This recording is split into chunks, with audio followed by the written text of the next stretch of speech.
गुरु गोविंद दो खड़े काके लागों का है, बलिहारी गुरु आपने गोविंद जो होता है। तो मेरे समझ भी वही जुड़ता है जो मैंने समझ की।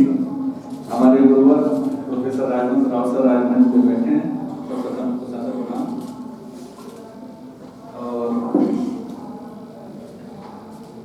मेरा महायोगी गोरखनाथ विश्वविद्यालय गोरखपुर एवं महाराणा प्रताप महाविद्यालय जंगल दूसरों के संयुक्त तत्वाधान में आयोजित भारत नेपाल सांस्कृतिक अंतर संबंधों की विकास यात्रा अतीत से वर्तमान तक विषय पर आयोजित 3 दिवसीय अंतर्राष्ट्रीय संगोष्ठी के चतुर्थ तकनीकी सत्र में विषय विशेषज्ञ के रूप में आमंत्रित करने के लिए मैं आयोजन समिति का धन्यवाद देता हूँ।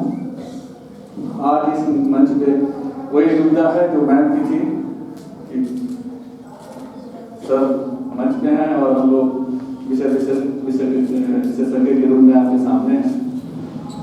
बड़ा कठिन है बोलना आपके सामने, लेकिन क्षमा के साथ मैं प्रार्थी हूँ कि कुछ भी गलती हो तो सर उसके लिए क्षमा करेंगे। बात भारत नेपाल के अंतर संबंधों की है और मैं मूल रूप से विद्यार्थी पुरातत्व और प्राचीन इतिहास मैं बात वहीं से शुरू करूंगा। प्रागैतिहास से ही वर्ष 1978 में अमेरिकी और नेपाली पुरातत्वविदों का एक अभियान प्रारंभ होता है नेपाल में संयुक्त रूप से। वो मूल रूप से पुरातत्व के चीजों को खोजने का कार्य करते हैं और इसी क्रम में नेपाल के पश्चिमी नेपाल के शिवालिक रेंज में प्राचीन मानव के ऊपरी बाईं दांत की हड्डी प्राप्त होती है, जिसको इसके प्राप्त होने से नेपाल राष्ट्र एक ऐसे देश के रूप में सामने आता है जहाँ पे मानव या मानव संप्राणी लगभग 11 लाख वर्ष पहले वहाँ पे उपस्थित थे। ये बड़ा महत्वपूर्ण है कि जब नेपाल में 11 लाख साल पहले मानव संप्राणी थे और नेपाल और प्रथम मानव का जो उद्भव होता है वो कहाँ होता है? अफ्रीका। अफ्रीका से चलता हुआ मानव भारत होते हुए नेपाल तक पहुंच जाता है। यानी कहीं न कहीं वो भारतीय चीजों को, भारतीय व्यवस्थाओं को, भारतीय चीजों को लेके ही आगे बढ़ता है। चाहे वो उस समय प्राकृतिक व्यवस्थाएं हों, प्राकृतिक वस्तुएं हों, उनको लेके ही आगे बढ़ता है। इस प्रकार ये होमोनिड जो प्राप्त होता है उसकी जो डेटिंग होती है वो मूल रूप से पैलियो चुंबकीय डेटिंग में से निकाली गई है और इस मानव संप्राणी का नाम रखा गया वही हमारे और आपके रामार्पित, यानी उस जो मानव संप्राणी का नाम था उसका नाम रामार्पित रखा गया। और इस प्रकार प्राचीन मानव के प्राचीनतम प्रमाण में ये दूसरा सबसे प्राचीन प्रमाण पूरी दुनिया में मिला हुआ। प्रस्तर उपकरण बनाने वाले लोग नारायणी की सहायक डांग नदी, जिसको हम लोग गंडक नदी कहते हैं, तट पर मौजूद थे। डांग देवपुरी घाटी में कुछ पुरापाषाणिक उपकरण प्राप्त हुए। जर्मन पुराविदों द्वारा डांग और देवपुरी घाटियों में 9 पाषाणिक उपकरण भी प्राप्त किए हैं। दुर्लभ स्तनधारियों के जीवाश्म भी प्राप्त हुए हैं और समुद्री जीवों के अवशेष भी इन शिवालिक क्षेत्रों में और डांग और देवपुरी घाटी में प्राप्त हुए। ये पाषाणिक उपकरण भारत में पाए गए, विशेषकर सोन घाटी में पाए गए उपकरणों, चाहे वो स्क्रैपर हो, हैंड एक्स हो, फ्लैट्स हो, माइक्रोलिस में पॉइंट और ब्लेड हो तथा 9 पाषाणिक उपकरण पालीदार हो, उनके समान ही हैं।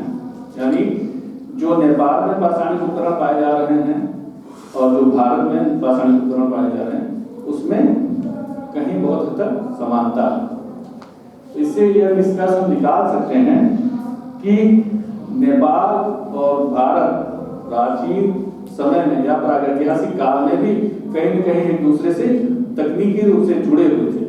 प्राकृतिक जुड़ाव तो उनका था ही था, भौगोलिक जुड़ाव तो था ही था, लेकिन ये तकनीक भी उनके साथ जुड़ी हुई थी।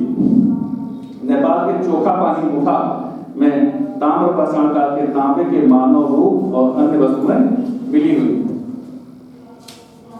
अब हम बात करते हैं ऐतिहासिक काल के कुछ तथ्यों की। मेरा प्रागैतिहासिक काल खत्म हुआ।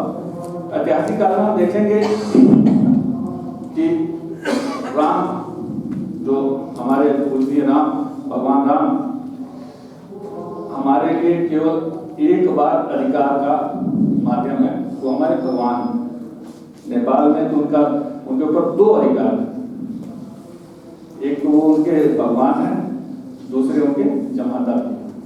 तो हमसे ज्यादा अधिकार तो नेपाल का। जब उनके दिल में भी राम है, हमारे दिल में राम है, तो किस आधार पर हम कह सकते हैं कि हमारे बीच अंतर संबंध नहीं है या हमारे बीच कुछ मनमुटाव चल रहा है? अरे भाई हैं, कुछ बातों के लिए लड़ लेते हैं, फिर एक साथ आ जाते हैं।